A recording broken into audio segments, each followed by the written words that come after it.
Hello, everyone, and thanks for 1 joining us minute. today. Yeah.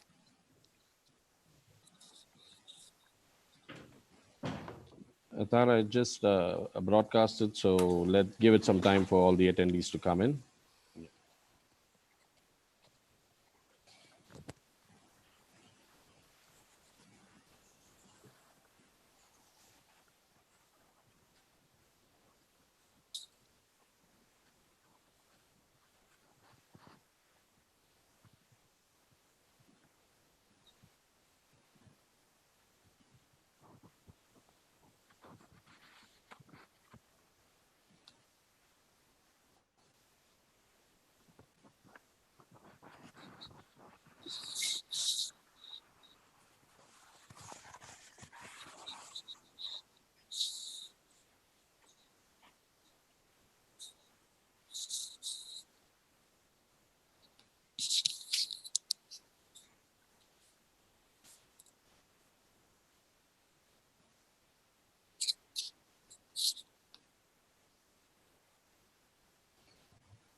Hello, everyone, and thanks for joining us today. We're waiting for everyone to join. We will start at 1:05.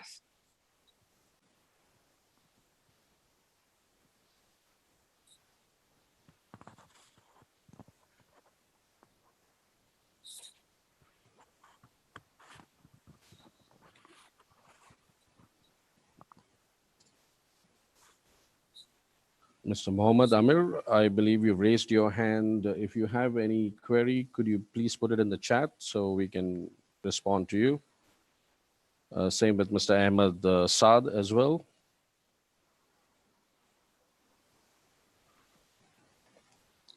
Thank you.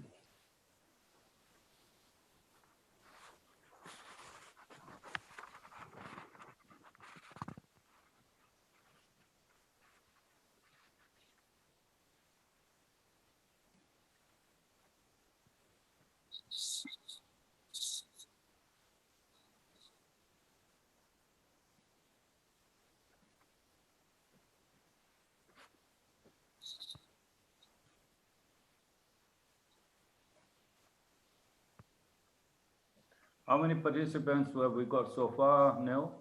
Yeah, so we've got 35 attendees joined in. So we just give them about a minute, and probably exactly at 1:04 or 1:05, we shall start as announced by the MC. And in terms of registration, how many have we got so far? We have about 141 registered participants. Good. So at least we should wait. Almost 50% are not there yet. So let's give them a couple of minutes. And Tahra says that 5 past will be a good time to start. Okay. Okay.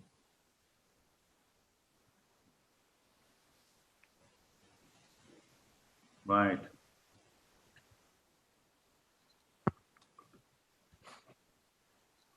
I think Tahra is a good time now to start kicking off.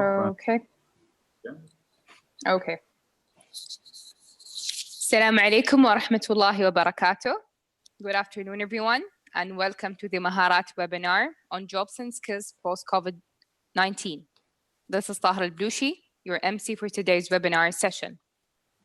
This webinar is brought to you by Maharat Academy, supported by OPAL, Oman Society for Petroleum Services, Agial HR Solutions and Services, CILT, the Chartered Institute of Logistics and Transport, and OLA, Oman Logistics Association.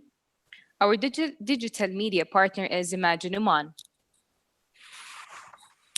The webinar is going to highlight the top skills which you need to succeed in as a step to prepare yourself for a post-COVID-19 business world. Maharat is an Omani-funded training business, which means that we are 100% geared to in-country values, with Omanization at the heart of our agenda. Maharat's main purpose is skilling the Omani workforce to become globally competitive. Maharat designs, develops, and delivers tailor-made and measurable solutions for clients in the public and private sectors in Oman. Maharat prides itself in delivering training solutions to local and international clientele.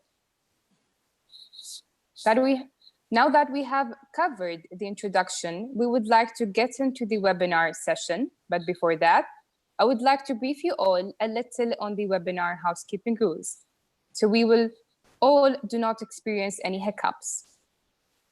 Here are the following housekeeping rules. Attendees, your mics are muted to avoid any interruption for the panelists. The moderator and panelists will be taking center stage on the webinar. Chat section. If you have any feedback or suggestion, please feel free to send via the chat. Raise hand button will enable us to allow you to talk upon raise of hands. Please note that it will be at the discretion of the host to allow talking and lower hands. When allowed to speak, please be ready with your mic on. Submit your questions to Q&A section. We are also live streaming the webinar on YouTube for members who are not able to attend the webinar. Kindly be informed that we will not be able to respond to your queries through the YouTube channel, but please feel free to leave your suggestions and feedback, and we will respond to it later. And without further ado, I would like to introduce our honorable guest who will take this webinar session forward. Starting with our moderator of the session, Mr. Warith Al-Kharousi, Chairman of Maharat Academy, Chairman of CILT, and Chairman of Al-Safa Group of Companies. Our valued panelists today are from different reputed business verticals. Mr. Abdullah Al-Busaidi, Sector Skills Unit Manager at Oman Society for Petroleum Services, OPAL. Mr. Adrian Snook, Director Learning Accelerators. Mr. Faiz Al-Maskari, CEO Agial HR Solutions and Services.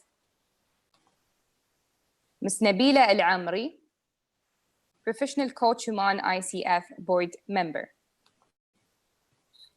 It gives me a great pleasure to hand over the session to our moderator, Mr. Warith Al-Kharousi. Thank you, Tahra. Shukran jazilan. Assalamu alaikum wa rahmatullahi wa barakatuh. Hello, everyone. Today's webinar is all about job skills for the post-COVID-19 era. Maharat Academy aims to bring you global best practices locally and easily accessible to everyone in Oman. I'm very delighted today to be your moderator for today's webinar. Today, as Tahra has given us, we've got global and local panelists from different verticals. From the industry itself, we have been honored by Abdullah Al-Busaidi from OPAL. From the globally view, we have Adrian Snook of Learning Accelerators. And we have local practitioners here, such as Faiz Al-Maskari of Agile Solutions, hundreds of years experiences. And we have Nabila, who is our young coach, learned coach. And she will also direct how graduates to look at their careers and how actually to move forward in this. So today, we are very excited to share with you a lot of insights from these panelists.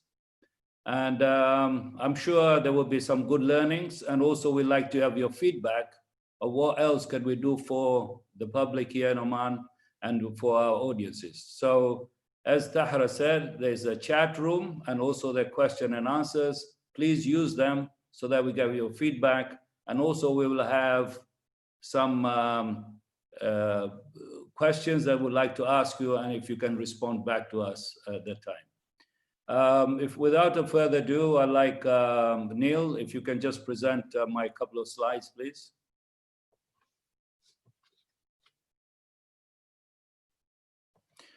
Right, post-COVID, First of all, these pandemics are not new to Oman. If you remember very well, in 2007, we've been hit hard here by the Gonu cyclone. And that time, we were not as prepared as we are today. Actually, like any of these kind of situations, it makes us be adaptable to crises such as this COVID-19. In fact, Gonu was a good learning experience for Oman.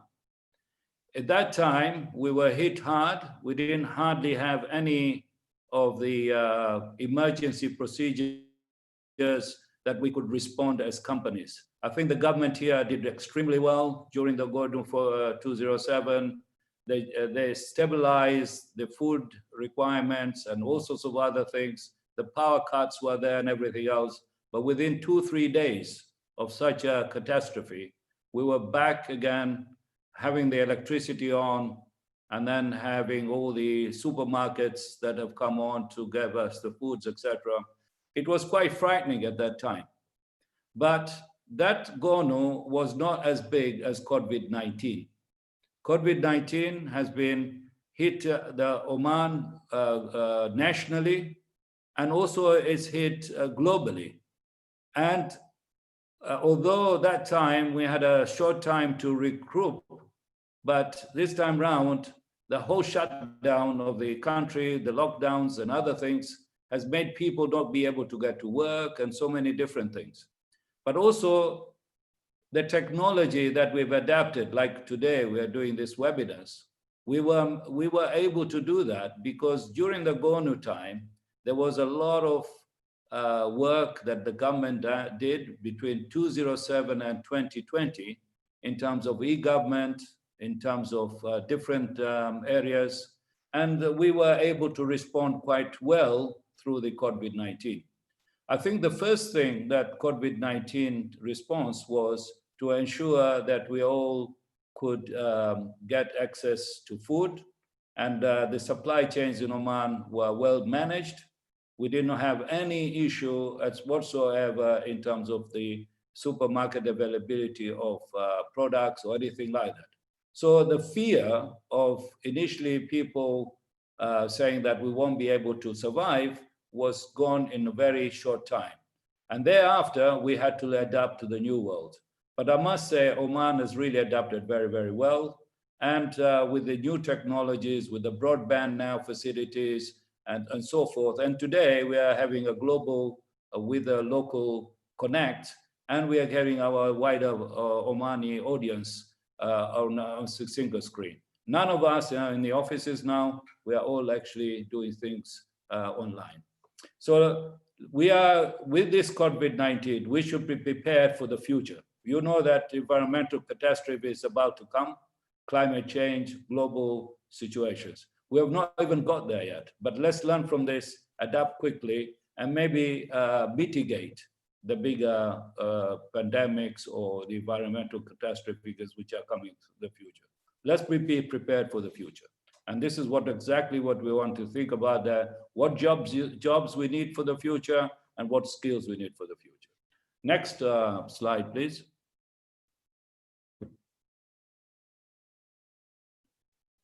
Right. What we've done here is talk to each other as panelists, thinking about what kind of core skills does an individual need, whatever job you have. And I think we've listed down a few here. They're not finite, but basically what we see today, what is needed. And I'm sure there are a few changes, but what's also very important is that any graduate or school leaver or somebody looking for employment should have some personal core skills that they really have to excel in today's world. Emotional intelligence, I think most of us know there's a lot of things involved in there. Adaptability, it's no brainer today. We have to adapt very, very quickly. We need entrepreneurship skills. In the old days, organizations would do things for you, the government would do things for you. But today's world, people have to do things for themselves. And I've seen quite a number of enterprises now talking about entrepreneurship skill as a job skill, not just because I want to have my own business. And then, of course, commercial skills, globally, they are required, and you have to have different strategies for different things, procurement skills, supply chain skills, and creativity and collaboration and all these things.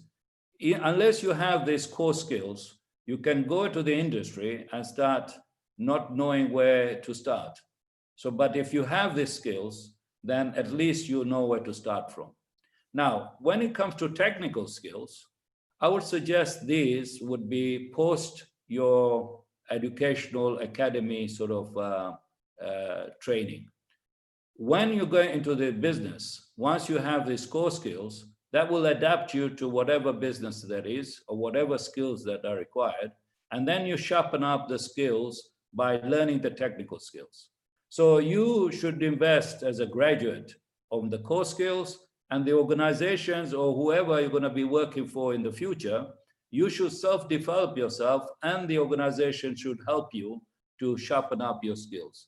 And we know today that data scientists, analytical skills, artificial intelligence, blockchain, all these kind of things are coming in. Also marketing, media, different sort of virtual reality, augmented realities are all coming through. And without this, we can't simply do those manual works that are going through as well. So basically, without a further ado, I wanted to set the scene for you. And my panelists here today will give us the industry view. Like Abdullah, I would like to hand over to Abdullah now, Abdullah Busaidi. He'll talk about the OPAL, which is the oil and gas industry sector.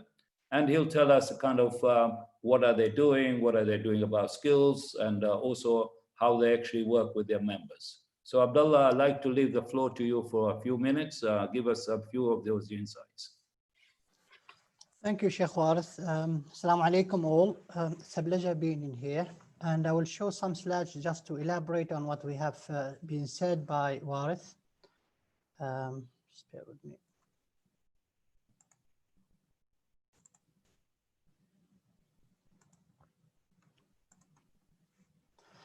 I hope it is clear, isn't it? Absolutely. Now, since we are talking about skills, of course, was mentioned by Warith that I'm working for OPAL, and OPAL is an industry representative for a society which was formed initially by the industry in 1998, then moved towards a registration in October 2001. We have got, as an OPAL, we have got a member companies of more than 400 companies, which give us an access to subject matter experts, and also give us an industry support of what is needed. Now, if you need to know more about OPAL, please feel free to visit the website, which is shown below, opaloman.org. And of course, we are non-for-profit, and we are a non-government organization. Specifically talking about the skills and the demand which is needed by the sector.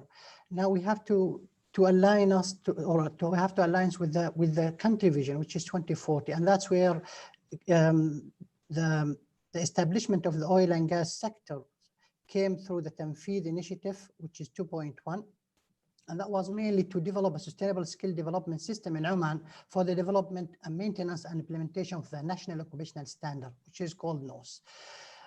In this particular area, OPAL was privileged to have a license, a full license by the Occupational Standards Center, OSC, which is within the Ministry of Manpower. So now OPAL is the first entity to be recognized and licensed as an SSU. Hence, SSU is an equivalent to sector skill councils in other countries. They call it sector skill councils, which is the same. What is it for us as an OPAL having this license? Of course, this license as an SSU will support OPAL's efforts to bring together the industry, bring standardization and human capital development for the sectors, which is one of the pillars of OPAL.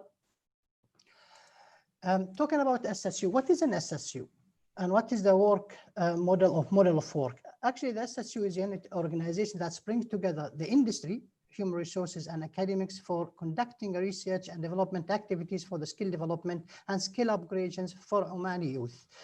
Meaning in here that through the SSU, it's a platform where we brings both the academia or the training institutions and of course word of work. Now we need to understand that's demand versus supply, and once we bring them together, that is where the competency and the demand will be defined by the industry and it's owned by the industry. So what is the expectation out of the SSU? Those are the main roles or the key roles of the SSUs. First of all, we need to define or identify the skill development needed, starting with something called OM, occupational map. An occupational map will give you a visual presentation of all occupations within the industry and where there is an overlap in between one industry towards another industry. And I can give you an example of the oil and gas. We have got more than 400 companies and they are serving the oil and gas, but they are not purely oil and gas. We have got companies coming from construction, from logistics, and so on and so on. So we need to know where is the limitations and what kind of job skills within the oil and gas. And of course, we need to support it by something called LMIA, Labor Market Information Analysis, where we analyze again the demand, statistics, and so on. Once this being cleared, we start to develop national occupational standards. And national occupational standards are specific standards that specify the performance in terms of the whole three elements of competency. So it is about knowledge, skills, and attitude stroke behavior, which is set by the industry. And of course, once that's been developed, other product will come. Now, since we are talking about the SSU and the linkage between the SSU and OPAL, yes, SSU is established underneath OPAL, but to make sure that there is major or there is big involvement from the industry, the SSU have got its own governing board consisting are represented from the industry and also from the line ministry, the like of Ministry of Oil and Gas, and represented from the Ministry of Manpower. They meet in a quarterly basis. Now, within OPAL itself, we have got three main departments who are the bone of the whole SSU. We have got projects, human capital development projects, which I'm part of it. We have got quality mark. Again, it's within OPAL. We have got human capital development product and services, which whatever being developed, it has to go in underneath the implementation. Now, all of those as a product and services, we have to have a kind of a platform. Now, one of the things that you have mentioned, Warith, is now currently we are using a lot of electronic platforms. So if you can see on the right-hand side, there is a learning hub which has been designed to serve the activities of the whole SSUs, the whole functionality of SSUs. Currently, it's still underneath enhancement to cover the whole SSU. So that is from my side. Thank you very much, Abdullah. So that's given a fantastic insight about the industry and what the industry is doing about skills unit. I think this is a very excellent initiative from the Ministry of Manpower, delegated to the industry, and you guys driving for the industrial skills. So fantastic, Lakh Abdullah. I'd like to turn now, without further ado, to Adrian. Maybe give us a little bit of global perspective in terms of COVID-19 impact and what jobs are coming up, and also what kind of skills are required. Thank you very much, Adrian. The floor is yours. Okay, thank you very much indeed, Warith. Well, I think it was one of the Beatles who said, life is what happens to you whilst you're busy making other plans. And we all probably had a different expectation about what this year held for us. That applies to governments, it applies to businesses, and it applies certainly to individuals. So the theme for today's jobs and skills, post-2019, or post-COVID 2019, what I've done is put together a mind map which explores some of the implications. It's a huge map, and one of the benefits of attending today's webinar is that you'll be able to receive a free poster with all of the various elements explored in it. Essentially, what this does is highlight what the different impacts of COVID-19 have been on a whole range of different aspects of society, and map out exactly what those impacts mean. So there are, as in any recession, there are opportunities and challenges. So whether you are a business owner, whether you're an individual looking for new roles, disruption creates opportunity, because the major players, the major competitors in any industry or sector were making other plans for this year. They were assuming that their competitive advantages were going to apply to them, and they will continue to have a structural advantage. So I won't explore all of these in great detail. If you request one, a map will be sent to you afterwards, which we will update with all of the outputs from today. So let's take a little look over to the right-hand side of the screen, and we'll look at what the implications of all those various changes, what they have been. So on one hand, there's been a massive change to the requirements for skills development. So you've got a situation where essentially the traditional methods of face-to-face learning are no longer available to us. And Oman has made big strides in adapting. So this webinar, in a way, is an example of that. It's the way in which we're beginning to embrace remote learning solutions in a way that probably wouldn't have happened with the same degree of speed. So the reduced access to learning solutions face-to-face means there's disruption to operating models for established players globally. So there's international opportunity here for Oman as universities, colleges, schools, institutes, associations and employers have to rethink how they deliver learning. So for domestic Omani training providers, there are opportunities elsewhere in the GCC countries and further afield. There are also opportunities globally for learning technology companies, social media companies, digital media publishers and channels, logistics companies, virtual universities, aggregators of learning content. So full things. There have clearly been some negative impacts. So for those in education during lockdown, it's not the experience they were planning. And clearly those teachers who have been trained during lockdown may struggle a little bit with adapting, as will those qualified teachers who struggle to adapt and upskill for remote teaching in the future. So there's a big requirement there for future upskilling, which in itself represents an opportunity. There's an increased dependence on remote learning. So that means traditionally learning of the traditional sort, but also adaptive learning that personalizes to the needs of the individual learner. That's a platform which is new and which, if adopted, could deliver significant benefits. And all of these types of solution are things which there are limited skills in the market. So there are relatively few people at mastery level. If you enter these fields, you're probably not so far behind others, because what's being worked out isn't yet in a national occupational standard. There aren't that many people there. So particularly for young people, you could gain an early advantage. As Warith highlighted, the uncertainty of the situation means flexibility is key. Employers historically and in the future will tend to employ for attitude and then train for skills. So if you demonstrate creativity, powers of persuasion, and interest in collaboration and dialogue, adaptability and emotional intelligence, then you're much more likely to get a hearing from an employer, and they're more likely to want to invest in the kind of high demand, hard skills that Warith was just talking about. And not all of these are the kind of things that traditionally you would have aspired to in Oman, because there are so many other employment opportunities. So that kind of brings me to the end of my brief overview. Obviously, there's an opportunity for questions later, and you'll also get an opportunity to actually take a closer look at all the depth and detail in this mind map. The infrastructure impacts, health impacts, land use impacts, environmental impacts, etc. Thank you very much, Adrian. I think that's a fantastic insight about possible jobs and then possible skills of the future. This is exactly the kind of field which we need to have and what we need to adapt to the new world.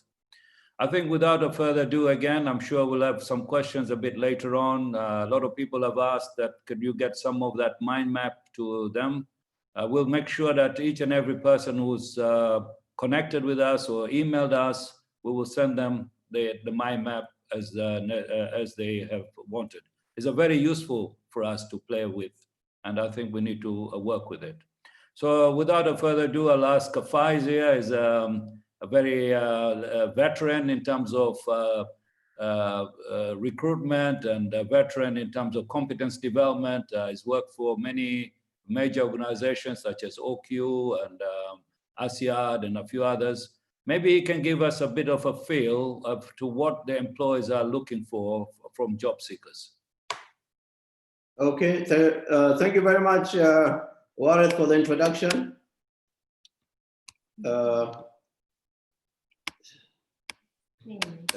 Sorry, just getting the slides together. Well done, Faiz. It seems you've adapted well to the technologies.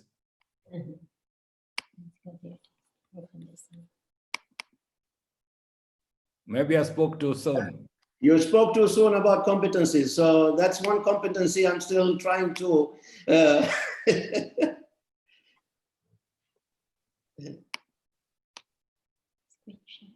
What happened? Okay, if I'm logged in from my screen share. Sorry. Yeah, somebody's logged in. It's all right. We take time to. Maybe Neil can. Yeah. Okay. Yeah. Great. See, we have to also learn patience as well, Faiz. All right. I want to talk a little bit about competencies. I think it's a very good follow through from the previous presentations. This is something I'm very passionate about. I came across competency like 20 years ago when I was first assigned to Shell Malaysia. And I was privileged enough to be nominated as a competency assessor for senior offshore operators. And the insight there is, I think if you can recall Piper Alpha and the incident that happened there in the North Sea and the learnings from that. And what we do is we place people on an offshore platform, which is a very dangerous environment. And if people are not competent, they place other people's lives at risks. Faiz, if you switch off your video, we may get a better broadband. Yeah, okay. Sorry? Switch off video. Sorry? Switch out of your video. It takes a bit of a band. Okay. Is that okay? Yeah, it's better, clearer. So with that experience, I find a key area of developing young people is to concentrate on competencies. And from what Adrian just brought up from his slides as well, is that there's lots of opportunities, but a lot of people don't develop themselves to mastery. So they broaden out in a lot of things, but actually they don't specialize. And I think there's a lot of opportunities there for people to go into specialized fields and make it very senior in organizations. So not necessarily everybody take a generalist route to get to a senior manager, but also take in the technical route or the specialist route and that's where I think we lack some of the key competencies, yeah? And also, I find that is a very big opportunity for everybody. A lot of companies have already gone competency-based management, but what I would urge them is to keep it simple. Some of them have overcomplicated it and it becomes very difficult to manage. Yeah. Oops. So moving on. Oops. Sorry. Just different people have different understanding of competencies. So I just wanted to put this up very quickly, is that competencies refer to skills, attributes, and behaviors that are directly related to successful performance. And I think a lot of people hear the word that when we recruit for attitude. I think when you start initially as graduates, everybody starts looking at attitude, communication, teamwork. and they want you to be very proficient at that. And also, what they always say is, if you have a good behavior, you can always learn the skills. So a lot of emphasis is put on behavioral assessment at the beginning, but I think throughout people's careers, they will look at a combination of these. Yeah.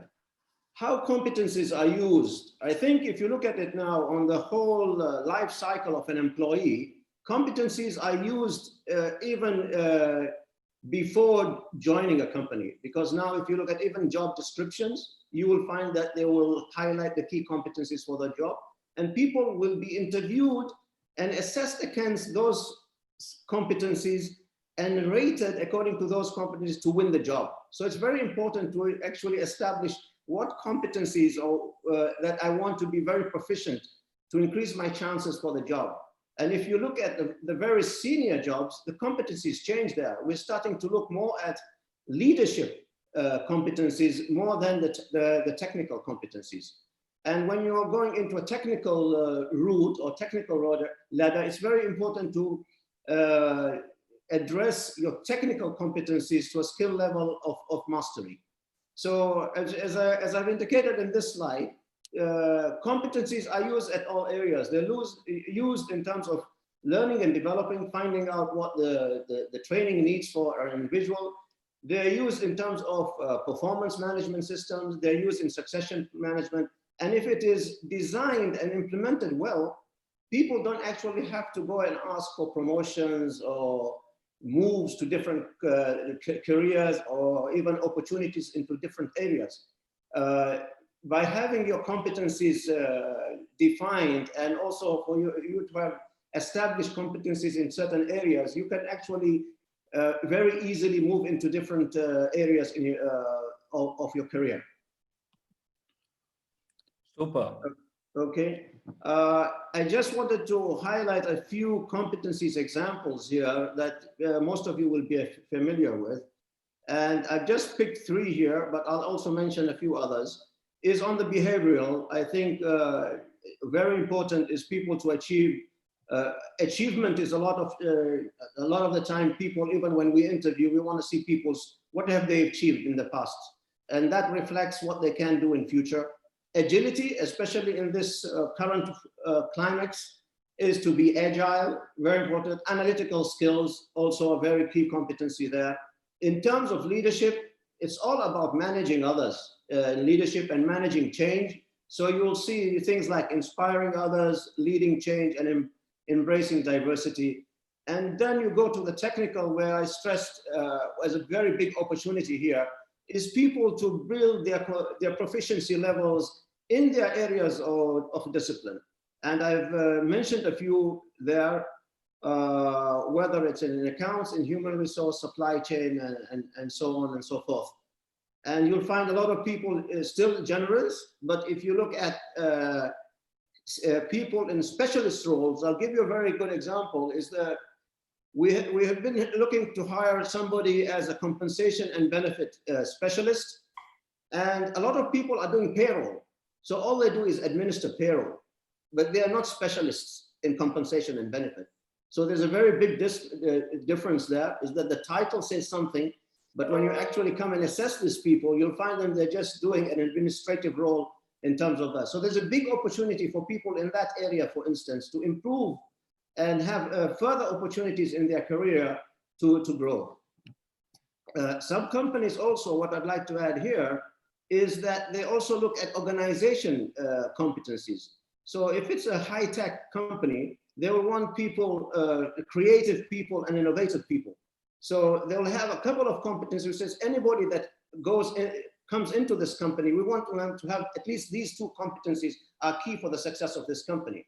And then they will look at the department and then at the individual competencies. And in our experience, we've seen companies that have up to 80 competence, 20 competencies for a certain job. And we find that will be too many to manage. A good number would be between 6 and 8 competencies for a job. Good. Yeah. I This is my last slide. is that with competencies, I think you have to look at the proficiency levels. Many companies have, I've showed an example here of 4 proficiency levels from awareness all the way to mastery. Different companies use different scales. Some go up to 5, some go to 3. I personally like the 4 scale, where it takes you from awareness all the way to mastery. And people have to divide at what stage they are and where they want to go, and then look at the different means of improving those competencies and heading to a mastery level. And I think what Adrian pointed out is that there is so many different options now, is that you don't have to go to a university and you don't have to have a PhD. There is so many different ways of learning. And also there's so many different support mechanisms that are also offered for free with many institutes. So, you know, the internet has brought so much for us. And I think there's so many opportunities out there for learning, and it's not limited to only learning in classrooms, but online learning. And another thing is that there's too much emphasis on people doing masters and PhDs. I think those are very good, but you need to distinguish your career options and see if that's the right career, right training for you. For most jobs, I would say they concentrate on their professional training more than on the academic university postgraduate qualifications. Thank you. Thank you. So with that, I could speak the whole day about competencies, but I think we're rushed with time. I'm just giving you a quick overview. Thank you very much. Thank you very much, Sheikh Faiz. Fantastic overview on competencies. I'm learning a few things there from your presentation. I'd like to turn to Nabila Al-Amri. She's actually walked the talk, young professional into training, and then she's did self-learning. She did some SME, entrepreneurship, and now I believe she's a coach. And so there we are. So maybe you can give some of your pathways or your journey to some of our young graduates to aspire from you. Nabila, go ahead. Yes, thank you so much, Mr. Warith. I'm just thinking whether I should turn off my video too for better connection, or is my voice sound okay? No, it's perfect. Thank you very much. So I'll just share my screen.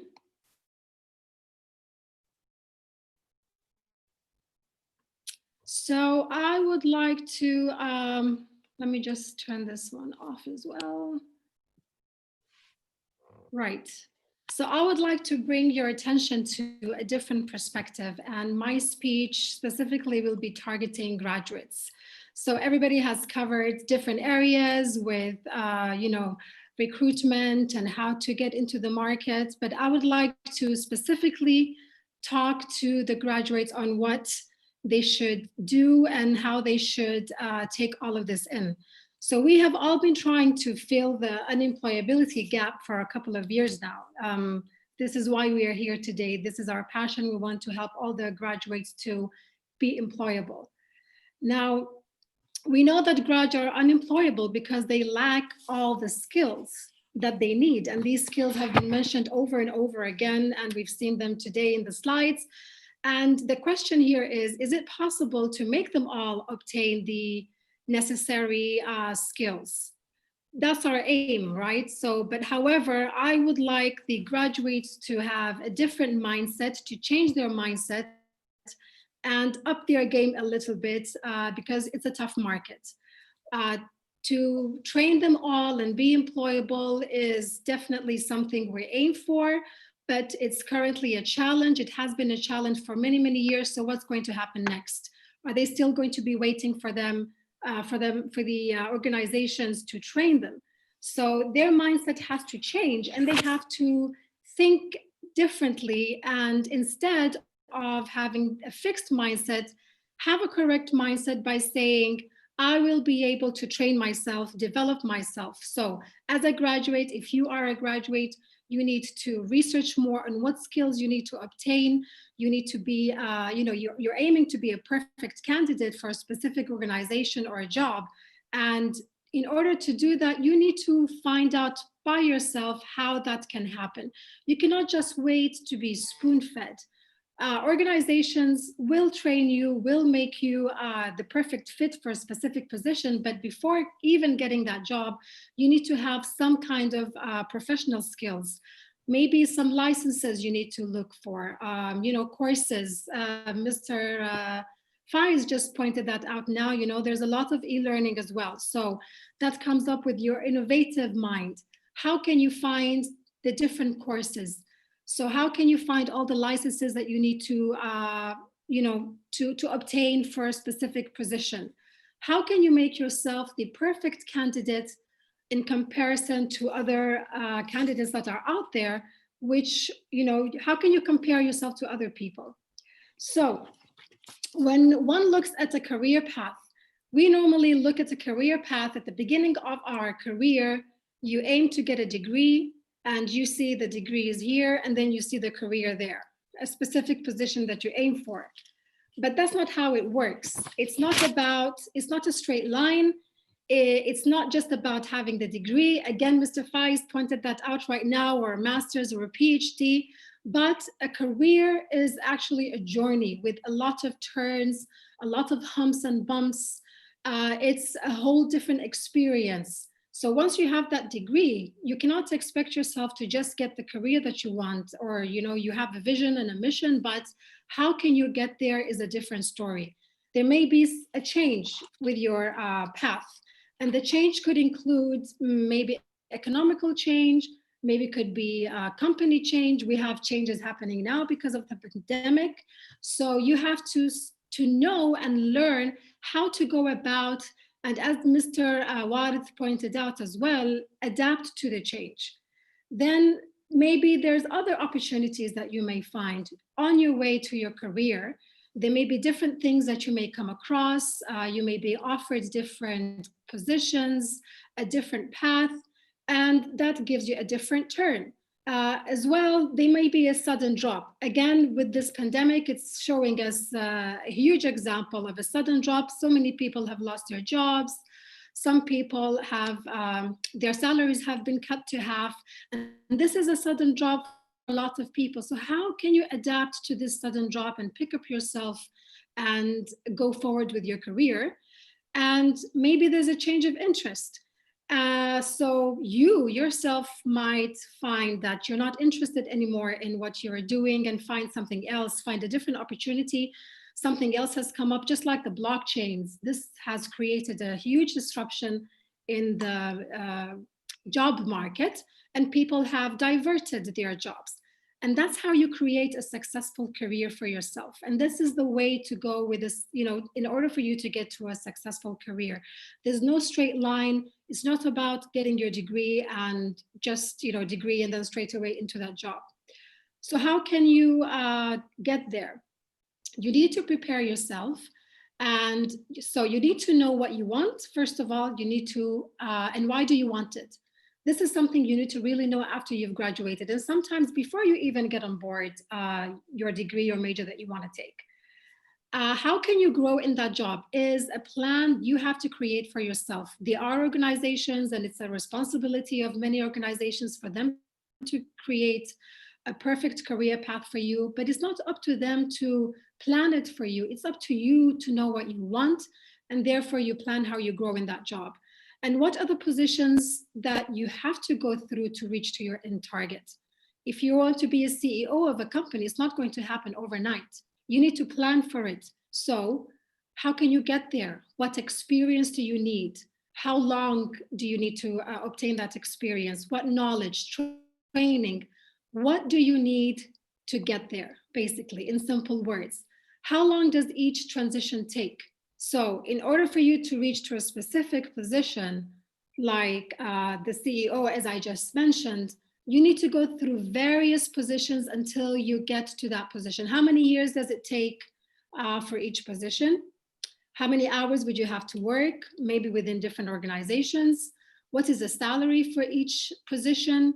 Basically, you have to plan and you have to understand how many years will it take you until you reach to your end of your career path or a successful career path. A career does not mean a job. A career is a journey. How do you plan that journey? And it is up to you basically to self-invest in yourself with learning, with practice, with internship. You don't have a job, go for an internship. No recruiter or organization will want to take a candidate who has been staying at home for so many years without trying to do something. But if you work hard and be a skilled, full person, then at least you will be able to show how motivated you are and how responsible you are and what kind of person you are in terms of all of these skills. And I hope you find your way. Thank you very much and good luck. Thank you very much, Nabila. Well said, and I think it's a very nice way to not come to the end, but kind of like stop here in terms of us saying a few words. We will definitely go to the audience and ask them some questions, or if they have got any questions, please put your questions across in a few minutes' time or immediately so that we can pick up from them. What I'd like to do, if possible, is that just ask Tahra to come in and do the sort of the closure, not the closure of the seminar, but to say what else does Maharat have in stock people can access to. And the whole idea is that Maharat aims to bring global best practices locally. And people can then tap in instead of having to go throughout the world for it. So one thing that we really want to emphasize that Maharat is available at any time. If you need any specific programs or solutions, please connect up with the right individuals and inshallah you will get the right solutions to your doorstep. So without further ado, please, Tahra, if you can give us the closure, then we'll take okay, sir. And we continue forward. Okay, thank you. Okay, then first of all, I would like to take this opportunity on behalf of Maharat to thank our valued panelists and all you wonderful attendees for taking time out from your busy schedules to join this webinar. I hope you found this session interesting and informative. We value your opinion and we would like to request you all to please vote on the opinion poll that is up on the screen.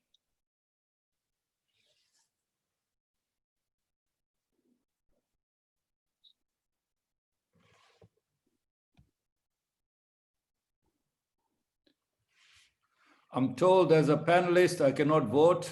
So it has to be the audience.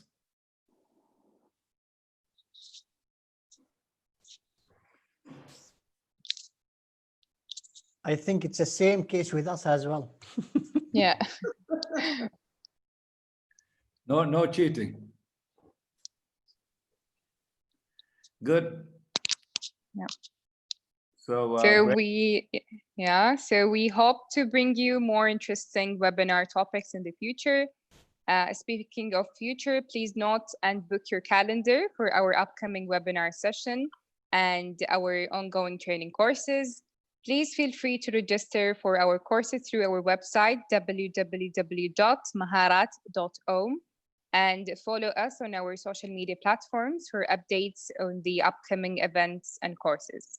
Once again, we thank you all. This was Tahra Al-Blushi. Enjoy the rest of the day and stay safe. You can take over now, Mr. Warek. Yes, thank you, Tahra. So now maybe since you've seen that, there's more things that you can avail from Maharat. We'll take the questions now. Please, the person who's looking at the questions, can you just lift up a few of those questions? And also, can we get the feedback about what is that the people are looking for? So from the questionnaire, the polling question. Salty, do you want to? Okay, so there's there's 4 questions in the Q&A section. I think you can just go there and pick them up in sequence. All right. Anyway, let us do this polling question. It appears that professional development takes a big role here. As a lot of 56% of the people have said let's look at more professional development. And that is exactly what Maharat is actually trying to do now, is access things like CILT, CIPD, CIPS. These are all professional qualifications. And I think now they hold a lot of weight towards the companies. Companies want to see people self-investing themselves and being able to get these professional qualifications, because these ones actually look at your capabilities, your abilities, and your competence. So it's a very good result, I think. So yes, I think the emphasis to professional development is the way forward. Let us pick up a few live questions here. I can see from Nabil, he says, my question is to Mr. Abdullah Busaidi. One of the roles of an SSU that you have mentioned is to develop and implement skill certification certification schemes. From your experience and observations from recent times, could you give us an overview of the most sought of the by the employers? Could you come to that, Mr. Abdullah? Sure, I could. Thank you, Nabil, for the question. It is a very valuable question. In here, I just want to clarify. In here, when we said skill certification means competency certification. It's like a competency card, which once we said someone is competent and he proves he's competent, he will be given a certificate on this perspective. That being said, this is all based on the NOS, which is the competency defined by the industry, endorsed by the government, which is the National Occupational Standards. Currently, we are working closely with the industry. We are working closely even with the regulatory bodies to look at different skill certification options. One of them is the lifting operations, and simply because we have developed a national occupation for lifting operations, including different types of job roles, and that's what we are aiming for as a pilot. Then we are moving to different occupations. So that's what I'm just to clarify. Skill certification here means it's a competency-based scheme. It's not a certification as you are finishing a program. No, it's saying you are competent to do this particular job or role based on a defined competency from the National Occupational Standards. I hope that answers your question, Nabil. Okay, the next question we have here is for Mr. Faiz. What needs to be done to develop the culture of PMS, Performance Management System, PLRS, Performance Linked Reward Scheme, amongst Omani companies? So Faiz, would you like to take that question and answer it? Yes, I think you have to go into a diagnosis with the companies first to establish what performance management system would be optimal for them, because it depends also on the maturity of the company. You know, companies are going for balanced scorecard, but if you have no performance management system at all, I think it will be very difficult to start up with something very complicated like a balanced scorecard. So my view is, I think you need to go in and see the maturity of that company, what they have been doing before with the performance management system, and design something that will evolve over 2 to 4 to 5 years. So it's not a straightforward answer if you don't know the organization. Thank you, Mr. Faiz. What I'd like to do is ask another question now. In fact, it was put in the chat room. Now it's come to the question and answer, which is the right place. This is Amanula Basha, and she's asking, I'll say, my sister Nabila, as an employee, I purely think that the employers are not ready to recognize or appreciate their employees at any stage. Say something to the employers about this. That's a very interesting comment there. I am not sure I can agree 100% to that if all employees do not appreciate the employees, because there is a lot of awareness at the moment with emotional intelligence, specifically as we keep on mentioning. So it's not only about the graduates that they need emotional intelligence, but employers are also learning to understand their employees. So they do all the team building exercises. They try to listen to their employees at a better level. And this is what I know, correct me if I'm wrong with all the panelists that are on board today, if I am wrong in this, but as I understand with larger corporations, a lot of these corporations are trying to understand the needs of their employees at a better level.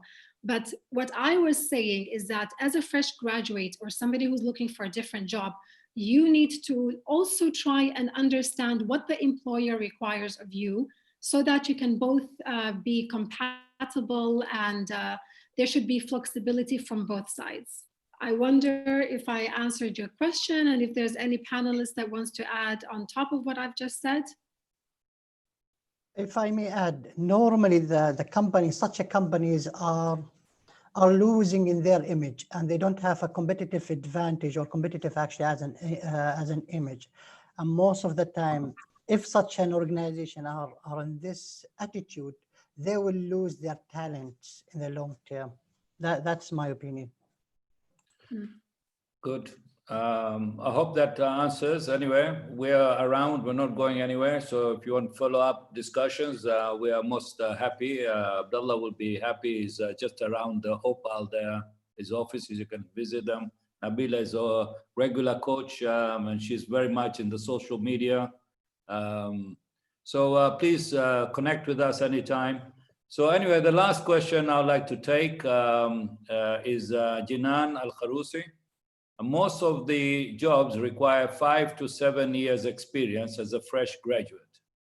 How can I gain such experience if I'm not allowed to apply in these jobs because I lack experience? I think maybe Nabila would be a better person to maybe say something about this. Let me just have a look at the question again. Most jobs require 5 to 7 years of experience. How can I gain such experience if I'm not allowed to apply in those jobs because I lack the experience?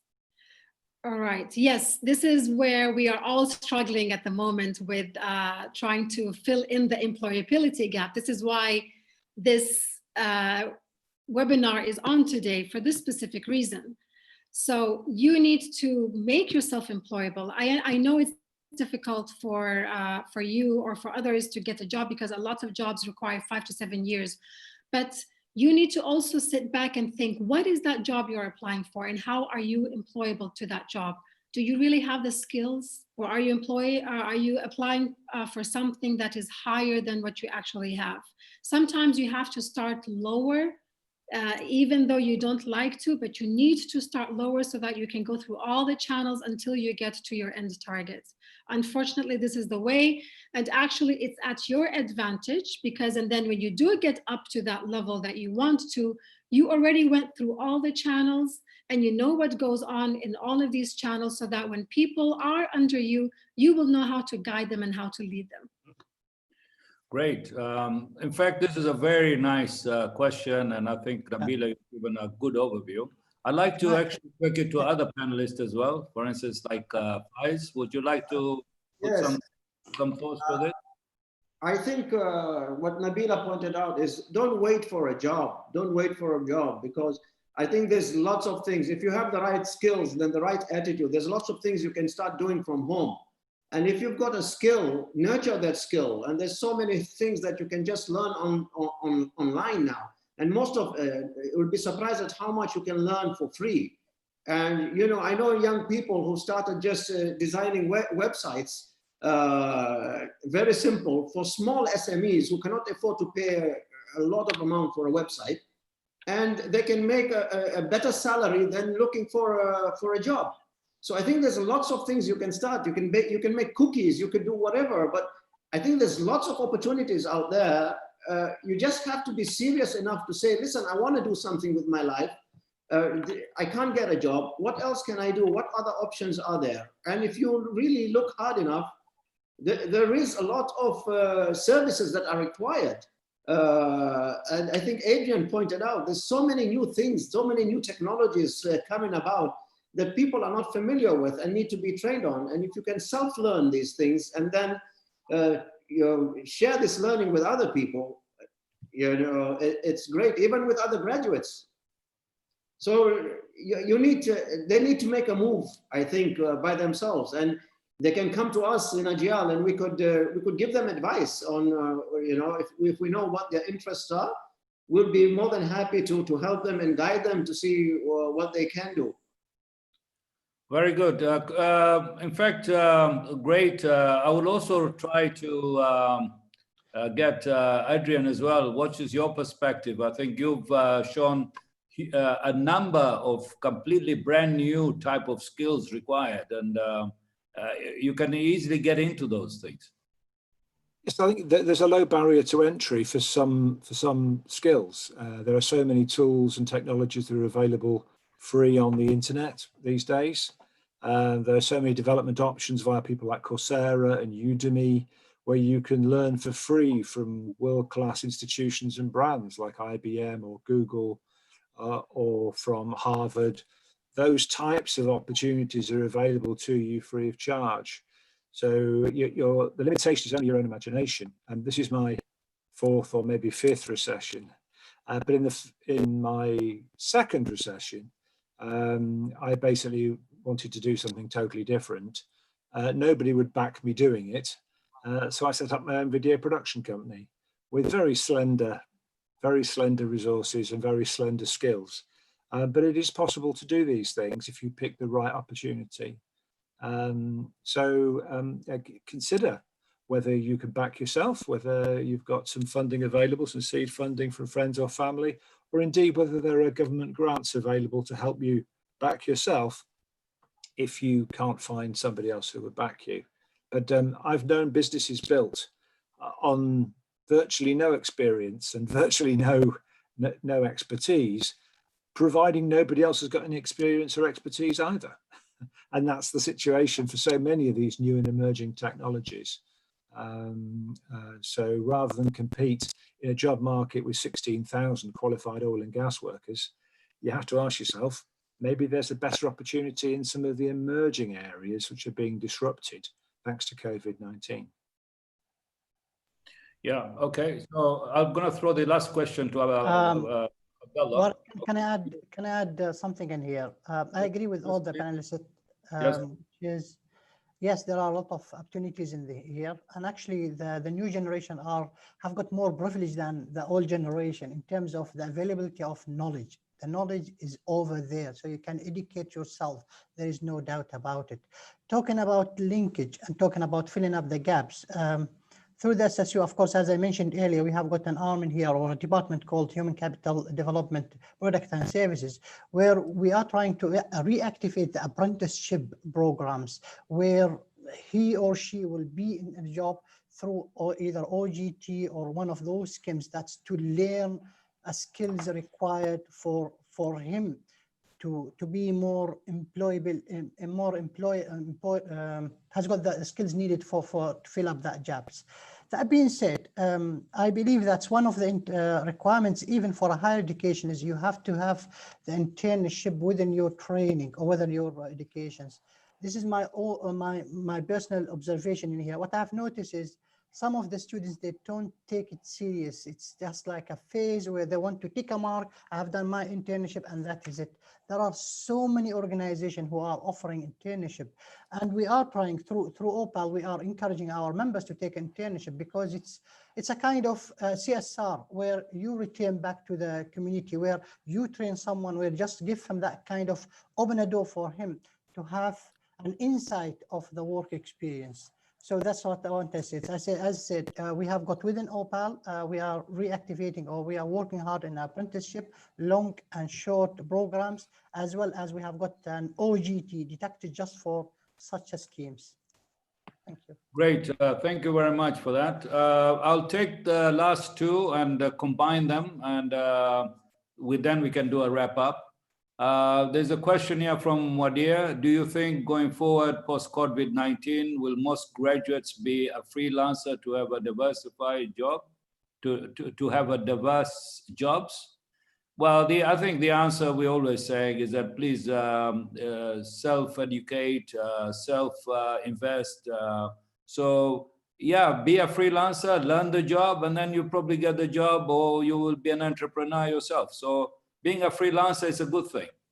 The other one I'd like to finalize with is this, is that Mohammed Mamri is asking, how can working within another discipline than the one I have studied help me get the needed experience to work within my discipline? I think I can probably answer that a bit. You know, I'd like to close actually in a few minutes, so that's why I'm also answering. Well, to learn in any discipline, first of all, like we just said, that maybe post-COVID-19, maybe a lot of jobs will disappear. So if you've learned a discipline, you have to be able to adapt to something else.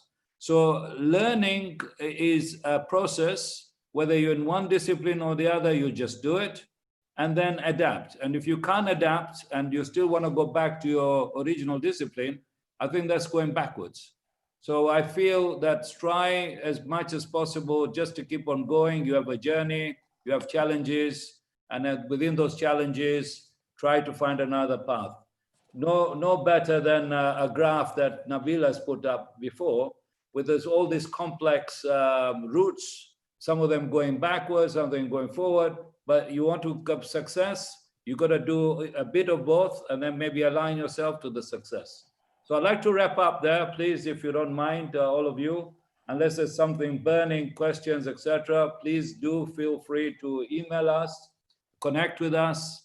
All the panelists have given me their commitment that they will follow through, because this whole idea is for us to interact with the graduates, job seekers, and anybody we can give advice to, a coach, or bridge a program, so that they successfully get to their end of their careers. So thank you all, and thank you for listening, and thank you very much, all the audience, to give us about an hour and a half to talk to each other. But the whole idea is to create a culture of learning within Oman. Thank you very much appreciated. Panelists, you can say goodbyes. Thank you. Goodbye. Assalamu alaikum. Bye-bye. Bye. Bye. Thank you. I would like the panelists, if you stay behind, please, we can just do a wrap up within ourselves. Thank you. Sure. Good. Right. Salt, are you there with us? Just a minute. I Yeah, would good. request all the attendees, as the webinar is ended, request you all to please leave the chat session.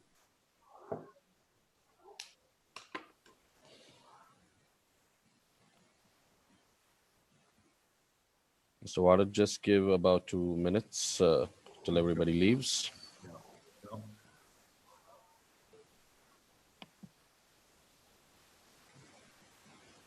Yeah, we've got 27 still. 15, and there is Mr. Hassan Al-Jajjali, who's raised hands. Okay. Well, he's left. Is left. Is there anybody in the attendees list from the panelists that you would like me to keep on during this discussion? Because I believe sometimes they do come from your references, and I wouldn't want to close them out of the session. Panelists? Any of the 12 that are there? No, I think you can. They can be with the people you know, right? Yeah, if anybody from the panelists. I think it's okay, Neil. All Right. the So- attendees. So I think now we can leave the floor open. Do you want to bring those guys in just to have a feedback session, a round table session? The Just, attendees that are there? Just a minute or so. What? Just allow them to screen themselves. The ones that are still there, the attendees? No, you can just let them all leave. No, let the attendees go. Okay. We're talking about our own back office and ourselves. Yeah, they're all in the We're just panelists. letting the attendees are just leaving the room. Okay. Neil, I think you can just. I'll just remove. Yeah. help. Okay. Right. You can put it on screen as you take it off now.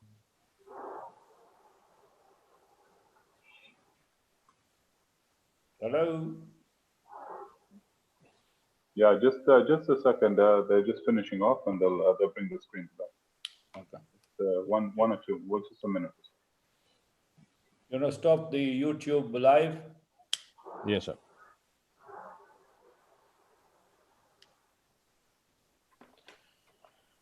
Okay.